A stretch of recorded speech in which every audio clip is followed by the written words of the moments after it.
Fala pessoal, dia 27 de janeiro, nono episódio da carteira do saldo zero aos 100 mil reais. E hoje, além de inúmeras questões, eu quero abordar sobre dois ativos que tiveram uma desvalorização impressionante na carteira. Um deles teve uma queda de mais de 45% nos últimos 30 dias, sim. Então se você quer saber que ativo que é esse, o que aconteceu e como eu estarei conduzindo a carteira hoje, vem comigo que o vídeo tá incrível. Bora lá!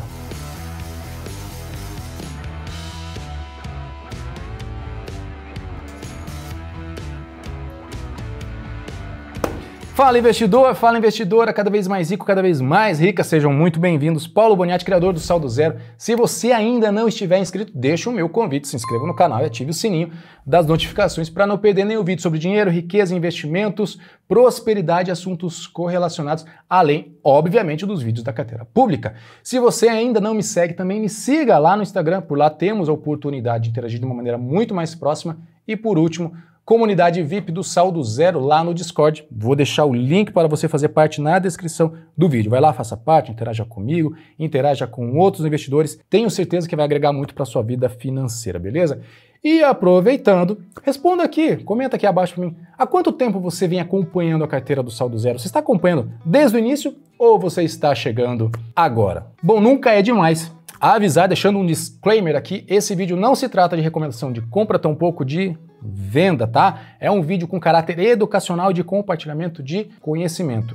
Estude antes de sair fazendo qualquer tipo de investimentos, beleza? O objetivo da carteira, tá? Como sempre, alcançar os 100 mil reais. Nossa expectativa é para 2027, se isso vai se confirmar, só o tempo para dizer. Mas terminamos o último episódio com 8% já atingido. Vou deixar a imagem aqui para você ter uma ideia de como a gente terminou o último episódio. Falando rapidamente de como o mercado se comportou no último mês, primeiro do mercado tradicional, nada de novo, muita volatilidade, a Bolsa Brasileira continua nesse sobe e desce, se bem que nos últimos dias teve uma certa recuperação, mas o que nós temos é esse gráfico aqui, performance do Ibov contra o dólar. O que eu quero dar mais atenção hoje não é ao mercado tradicional, mas é ao mercado de criptos. Por que o mercado de criptos? Porque nós, no último episódio, inserimos duas criptomoedas na nossa carteira. Quem assistiu se lembra que nós incluímos Bitcoin e Ethereum.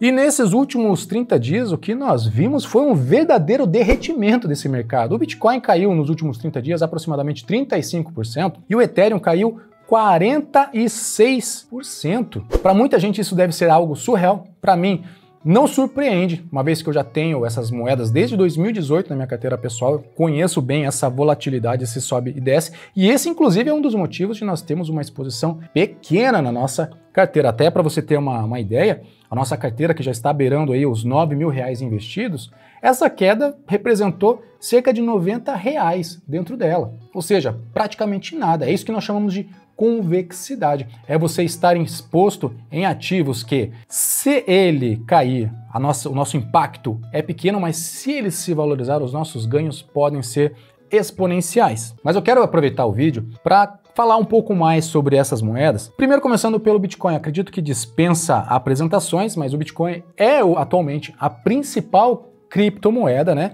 E muita gente, por exemplo, a considera como uma reserva de valor, ou seja, uma moeda para você ter como segurança. E algumas características são interessantes e que me fazem querer ter uma parte da carteira exposta em Bitcoin. Quais seriam essas características? Impressão limitada e a sua descentralização. O que isso quer dizer? Impressão limitada. Para quem já assistiu o vídeo que eu falei sobre inflação, vai lembrar que eu comento o seguinte, que a inflação é causada pelo descompasso da oferta monetária. É quando nós temos mais dinheiro circulando do que bens e serviços sendo ofertados. E hoje quem é que aumenta essa oferta monetária, aumenta esse volume de dinheiro circulando? É o governo, é o Banco Central, é o Copom, seja por meio de impressão, seja por incentivos, né, com as suas taxas de juros mais baixas. Quando nós estamos falando de Bitcoin, isso não é possível. Por quê? Porque existe uma impressão limitada, uma quantidade limitada, e não mais do que isso, de 21 milhões de bitcoins no mundo. E muito se diz que sequer os 20 milhões estarão disponíveis de bitcoin no mundo, porque muita gente perde o bitcoin, não sabe armazenar, não sabe cuidar e acaba perdendo essas partes, esses satoshis, né, gradativamente. Ou seja, o que com o tempo pode tornar o Bitcoin cada vez mais escasso e, por consequência, cada vez mais valioso. Obviamente que se a população em geral acreditar cada vez mais na moeda, porque se ninguém acreditar no Bitcoin, ele não terá valor algum. E falando do segundo ponto da descentralização, e algo que me chama bastante atenção, que é ele limita as forças governamentais. O que isso quer dizer? Que na verdade os governos eles não têm qualquer poder, qualquer ação sobre o Bitcoin. Um país pode bloquear a mineração, o outro pode querer bloquear as suas negociações, mas na verdade eles não conseguem, porque é tudo descentralizado, ninguém tem poder sobre a rede blockchain do Bitcoin.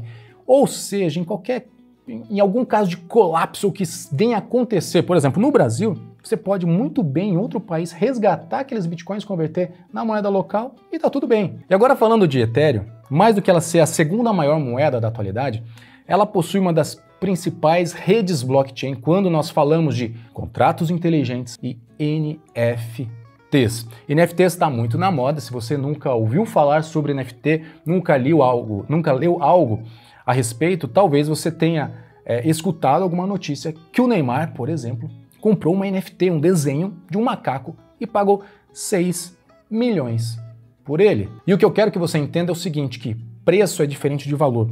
O valor dessas moedas não foi alterado, muito pelo contrário, elas estão cada vez sendo mais utilizadas e gerando cada vez mais valor, mais importância para essas redes. Mas o que foi alterado, sim, foi a relação preço-valor. Você já vai entender aonde eu quero chegar, fique aqui comigo. Mas, em linhas gerais, essas moedas se tornaram mais baratas frente à sua importância, frente ao seu valor. Para explicar melhor, eu vou trazer alguns gráficos aqui na tela. E detalhe, gente, são gráficos pouco difundidos pela mídia em geral, são gráficos e dados de muito valor que eu tenho certeza que vai agregar muito para você, tá bom? Então, de novo, se esse vídeo estiver agregando algum valor, não se esqueça de curtir e compartilhar ele com pessoas queridas.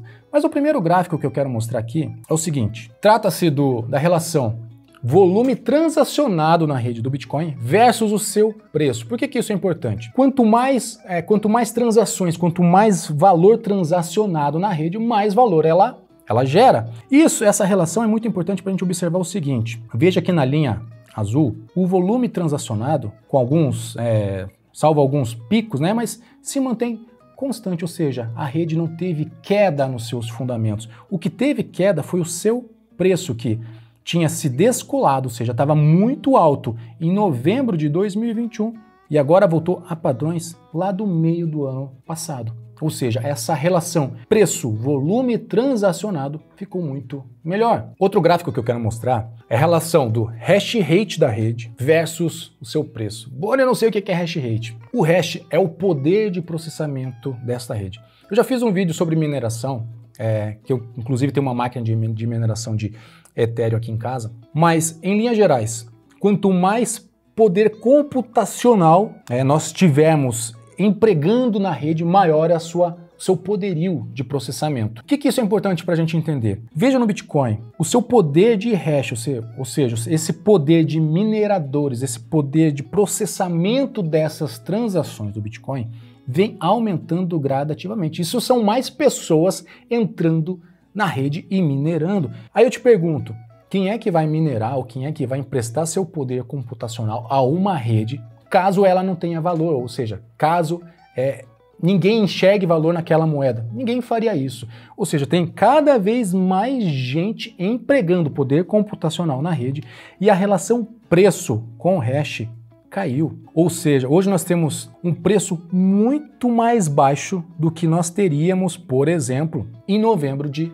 2021, o mesmo gráfico, praticamente a mesma relação que nós vimos no gráfico anterior. O próximo gráfico, certamente, ele é o mais importante se comparado com os dois anteriores, que é a relação NVT da moeda versus o seu preço. O que é o NVT? O NVT está para as criptomoedas, assim como o indicador PL, relação preço-lucro, está para as ações. Isso quer dizer que quanto menor o NVT, assim como ações, quanto menor o PL, pode significar que aquele ativo está mais descontado. E o que a gente pode observar? Que o NVT, que já foi de 192 em janeiro desse ano, está agora em 47, ou seja, a relação valor da rede, a relação preço versus o valor da rede está mais barato. Ou seja, são 3 gráficos por 3 óticas diferentes que todos eles nos dão a mesma informação. O valor da moeda se mantém, ela continua sendo utilizada. Contudo, o que mudou foi simplesmente o seu preço. E aí eu lhe pergunto, quando você vai numa loja, você prefere pagar em algum produto que você sabe que tem valor, você prefere pagar mais caro ou mais barato? É isso que eu quero te mostrar nesses gráficos. E quando a gente fala de Ethereum, é a mesma coisa. Vejamos aqui o primeiro gráfico, relação transação, volume de transação da rede versus o seu preço. O volume transacionado se mantém inalterado por muito tempo. Agora, o seu preço sim ficou muito mais atrativo. Quando a gente fala do poder computacional, né, o hash da rede, a mesma coisa que a gente viu lá no Bitcoin. O poder computacional, o processamento dessa rede só aumenta enquanto o seu preço ficou muito mais atrativo. E a relação NVT, a mesma coisa. Nós temos agora um preço muito mais atrativo e um NVT muito mais baixo do que nós vimos a períodos anteriores. Então, sem querer ser redundante, mas o que eu quis te mostrar? Que o valor, a utilização dessas moedas não foi alterado. O que foi alterado foi simplesmente essa relação com o preço, que ficou muito mais atrativo de se comprar, se considerado a períodos anteriores. Isso não é garantia que elas não continuem se desvalorizando, que fique muito claro. Mas isso por si só seria motivo suficiente para você sair comprando essas moedas? Não, de maneira alguma.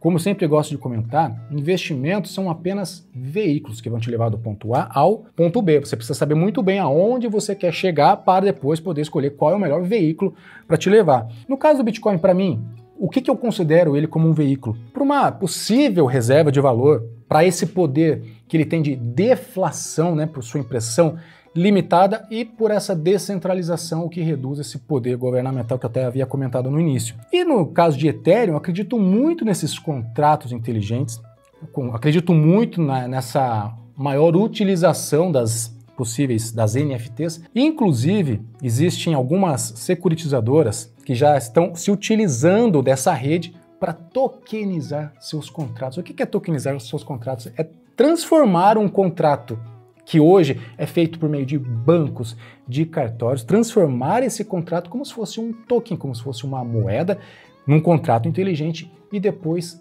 distribuir isso para os investidores. Quem investe em fundos imobiliários vai estar mais acostumado com as securitizadoras. Mas aonde que eu quero chegar? Que eu não me espantaria se em alguns anos, não sei se em 5, 10, 15 ou se um dia talvez não venha nem a acontecer, mas não me surpreenderia se um dia nós não dependêssemos mais, por exemplo, de cartório. Poderíamos fazer uma venda de um imóvel de uma pessoa A diretamente para uma pessoa B sem passar por nenhum intermediário, simplesmente por meio dessas redes blockchain. E é por tudo isso, por esses gráficos, por esses dados e por esses motivos que me fazem acreditar nessas moedas, que eu vou hoje, né, reforçar a posição, mas sem aumentar o nosso percentual de alocação, que continua em 3% em criptomoedas. Na verdade, o que nós faremos, né, como elas se desvalorizarem, eu vou comprar até que elas retornem novamente esses 3%, e que, por falar em percentual de alocação, não se altera na nossa carteira. Então nós continuamos lá com nossos 30% em proteção caixa, 10% em proteção cambial, 57% em agressão em renda variável e os outros 3% em criptomoedas. Mas beleza, vamos às compras. Quem acompanha a carteira há mais tempo já conhece a planilha ao qual eu faço o acompanhamento da carteira. O pessoal, inclusive, membro assinante lá da comunidade, tem acesso direto a ela também. Mas vamos lá, o que acontece? Eu já mandei o capital tanto lá para Binance para a gente reforçar as posições nas criptomoedas, tanto para Passfolio para eu reforçar a posição lá no investimento no exterior, e o restante também para Rico, para a gente reforçar as nossas posições internas. E uma informação muito importante que nem todos sabem, né? Mas toda essa carteira, ela está composta no CPF da Stephanie, da minha mulher. Foi uma maneira que nós encontramos de separar a nossa carteira, que já andava, que é uma carteira pessoal, que já tem mais tempo, dessa carteira nova que a gente está montando com você, a carteira pública. Então, detalhe, ela trocou a capinha do celular, ficou muito mais bonito de estar apresentando aqui. E como eu havia comentado no último episódio, quando a gente comprou Ethereum e Bitcoin, eu tinha comprado pela tela do computador. E eu compraria nesse mês pela tela do celular para mostrar para você que é super simples, tá? Então tá, o que nós temos aqui? Ah, outro ponto que é importante também, os aportes. No primeiro episódio, eu havia me comprometido que eu aumentaria o aporte em 5% ao ano. Virou o ano 5%. Ou seja, os aportes que até então eram de R$1.000, passarão a ser, em 2022, de R$ 1.050. Beleza? Até o final do ano. O que nós temos? R$ 103. Só que tem um detalhe. A Binance, ela impõe alguns limites em algumas operações.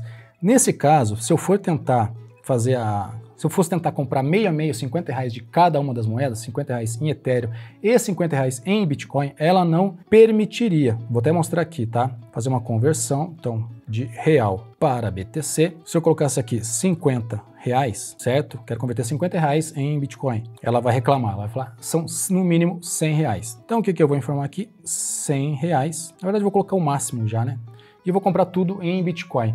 O mês seguinte, se precisar, eu reforço em Ethereum. Ou seja, nós vamos ficar um pouquinho descasados em Bitcoin e Ethereum, mas não vai ter problema para a carteira. Pré-visualizar conversão, converter. Beleza, gente. Já toda a parte de criptomoeda que a gente tinha que investir já foi feita, depois eu lanço na planilha. Dando sequência, a próxima compra que nós temos que fazer é lá no exterior, na Passfolio, já estou também com o capital lá. Aqui será muito mais rápido, simplesmente vou selecionar o nosso ETF da Vanguard Mega Cap Growth ETF, que eu já expliquei ele, acho que há 2 episódios anteriores. Vou dar um comprar, colocar o máximo que nós temos lá, que são $62.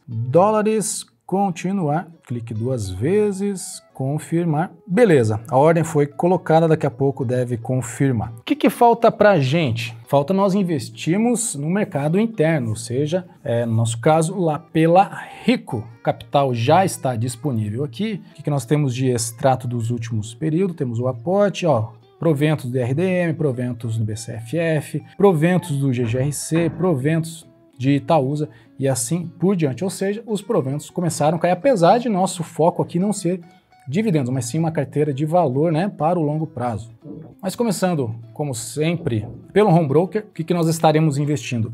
Hoje não estaremos, a princípio, comprando fundos imobiliários. Isso que a planilha, os nossos cálculos automáticos já estão nos dizendo para manter os nossos percentuais, né? Mas estamos carecendo de posições em ações. Então, começando pela Equatorial, ela está nos dizendo para comprar 3 cotas de Equatorial. Então, vamos lá, EQTL3F, e dessa vez fazer direito, porque o último episódio eu acabei fazendo compra errada, lembra? 3 a mercado, bolinha, bolinha, bolinha, bolinha, comprar. Beleza, a ordem da Equatorial foi realizada. Deixa eu abrir aquele nosso Excel maroto para ficar mais fácil. Equatorial, qual que foi o preço total? Total executado 66,33. Nosso saldo 625,45. Então nós temos este cara mais este cara aqui. Beleza, 559. Próximo, Itaúsa aparentemente não precisa comprar. Porto Seguro, 4 cotas. PSSA3F, 4 cotas. 78,64. 78,64. PSSA 3. Beleza. Agora, Sula 11, Sul América, 2. Sula 11, 2. Beleza. 51,14. Sula 11. Graziotin, uma cota. Sem gra 4F. Uma cota, 38,70. E ainda tem gente que diz que investia só para os ricos, né? 39,48. Beleza, Segra 4. E par de 3 está dizendo que ainda não é preciso comprar. Beleza, por enquanto mantém assim. O que a gente precisa comprar ainda na Rico? Então lá, nosso fundo cambial e nosso tesouro. O que a gente está vendo aqui? O nosso fundo cambial está dizendo para comprar R$57, gente. E o fundo cambial mínimo são R$100, tá? Esse fundo cambial. Então, aparentemente, não vai dar para comprar. Vou começar pelo Tesouro Selic, que está dizendo para comprar R$270. Talvez a gente compre um pouquinho a mais. Então, vejamos aqui. Investimentos, Tesouro Direto, comprar R$270. Vai dar para comprar 0,02. Legal. Comprar. Opa, né? 270. Beleza. Então, nós compramos aqui 225. Tesouro. Beleza, sobrou 164 ainda. Então vamos poder reforçar sim, tá, o nosso fundo cambial. Vou colocar mais R$100 no fundo cambial. E importante, eu queria até agregar, alguém havia me perguntado qual é o objetivo do fundo cambial se eu já estou investindo no exterior. Gente, fundo cambial é proteção. Eu não tenho qualquer interferência de companhia, de resultado de companhia. É um pilar de proteção simplesmente para ele fazer um contrapeso com a nossa bolsa de valores. O investimento que nós temos lá no exterior não é proteção. Ali é porque eu acredito no setor de tecnologia americano. Ele entra naqueles 57% de agressão à renda variável, beleza? Então, o investimento no exterior está dentro de renda variável. O fundo cambial é um gatilho de proteção que nós temos na carteira, assim como nós temos um outro gatilho que é a proteção caixa, que é a nossa reserva de oportunidade, digamos assim. Inclusive, tem um outro vídeo que eu já fiz mostrando as diferentes maneiras de você dolarizar uma carteira de investimentos. Depois assista lá que eu comparo fundo cambial, investir lá fora em empresas, investir lá fora em índice e investir aqui no Brasil também em empresas que têm boa parte da receita dolarizada. Tá bem interessante, assista lá depois para entender melhor, beleza? Mas vamos lá, fundos de investimentos, meus investimentos, tá aqui o nosso fundo cambial, R$100, investir, foi. Então beleza, FC menos 100. Sobrou R$64 ainda no nosso caixa. Eu vou tentar colocar uma cota da par de 3 da Hermes Pardini, que a gente não investiu hoje. Vamos ver aqui, par de 3F, quanto tá? 21, então dá para comprar duas cotas, R$42. Show! Vou botar 3. Se a gente conseguir colocar 3, vai dar bem na tampa. Vamos ver se vai dar preço. Show, 65,40. Só que tem um detalhe. 65,40, par de 3. Nós ficamos com 54 centavos negativo. E aí é uma informação importante, esses 54 centavos negativo, a Rico permite que você, até certo limite, consiga comprar sem ter o saldo em conta, tá? A gente ficou 54 centavos negativo. Mas por quê? Porque essa liquidação ela acontece em D+2, ou seja, fora amanhã, na sexta, hoje é quinta, então na sexta, na segunda-feira, dia 31, que inclusive é o dia que você vai estar assistindo esse episódio, eu preciso estar com esses 54 centavos na conta. Se eu não tiver nenhum dividendo que venha a cair, o que eu vou ter que fazer? Vou ter que transferir 54 centavos, R$1 para a conta da Rico e provavelmente é isso que eu faço, tá? Transfiro R$1 lá e tá tudo certo e tá tudo bonitinho. Por isso é importante você sempre acompanhar. Não vá comprar a mais, falando, nossa, eu consegui comprar a mais. Uma hora a conta vem, a corretora vai te cobrar desse saldo, mesmo que seja pouco, beleza? Bom, os investimentos de hoje eram esses. Eu queria apenas considerar um ensinamento do Peter Lynch, um dos maiores investidores de todos os tempos, que ele diz o seguinte: não invista em nada que você não consiga explicar para uma criança. O que ele está querendo dizer? Não invista em algo que você não conhece, que você não estudou. E eu estou fazendo esse link justamente por causa das criptomoedas. Não invista em Bitcoin, não invista em Ethereum e qualquer outra cripto somente porque você viu alguém investindo, porque você acredita numa possível rentabilidade. Entenda para que você está incluindo aquele ativo na sua carteira. Qual é o propósito, né? Lembrando, investimentos são veículos que vão te levar do ponto A ao ponto B. E se você não sabe onde que você quer chegar, pode ser que esse veículo que você estiver utilizando te leve a lugar qualquer, um lugar que talvez não seja o que você esteja esperando, que você queira, né? E no mais, como sempre, a gente não foca na carteira aqui em retornos astronômicos, mas a gente foca em nos mantermos vivos pelo maior tempo possível nessa selva chamada mercado financeiro. Espero ter agregado conhecimento. Como sempre, lhe desejo todo o sucesso e toda a prosperidade que eu sei que você merece. Por fim, sou Paulo Boniati. Aquele abraço, até o próximo vídeo e tchau!